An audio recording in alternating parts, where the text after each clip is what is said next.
નમસ્કાર મિત્રો, અમારી એસઆરટી ગુજરાતી ચેનલમાં તમારું સ્વાગત છે। મિત્રો, અત્યારે હાલની સૌથી મોટી અને દુઃખદ ખબર સામે આવી રહી છે। જ્યાં મિત્રો આપને જણાવી દઈએ કે અંધાધૂંધ ગોળીબાર। જ્યાં મિત્રો વિગતવાર વાત કરીએ તો અમેરિકામાં એક વોટર પાર્કમાં ગોળીબારની ઘટનામાં 10થી વધારે લોકોને ઈજા થઈ છે। અને મિત્રો મળતી માહિતી અનુસાર આપણે જણાવી દઈએ કે ત્યારે મિત્રો હુમલાખોરનું મોત થયું છે। જો કે મિત્રો પોલીસના જણાવ્યા અનુસાર આપણે મિત્રો જણાવી દઈએ કે ત્યારે મિત્રો શંકાસ્પદ હુમલાખોરોએ શનિવારે સાંજે 5:01 વાગ્યાની આસપાસ, જ્યાં મિત્રો મળતી માહિતી અનુસાર મિત્રો આપણે એ પણ મિત્રો જણાવી દઈએ કે રોજ સ્ટીલ્સમાં રોબિન્સ પ્લેન્સ પેડ પર પહોંચ્યો હતો અને મિત્રો તેને ગાડીની બહારથી જ બહાર નીકળ્યા બાદ ત્યારે મિત્રો જણાવી દઈએ કે અંધાધૂંધ ગોળીબાર કર્યો।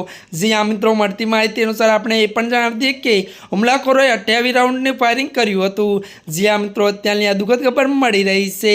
ત્યારે મિત્રો આજના માટે આટલું જ। અમારી ચેનલમાં મિત્રો નવા હોય તો અમારી ચેનલને મિત્રો લાઇક, શેર અને સબસ્ક્રાઈબ કરી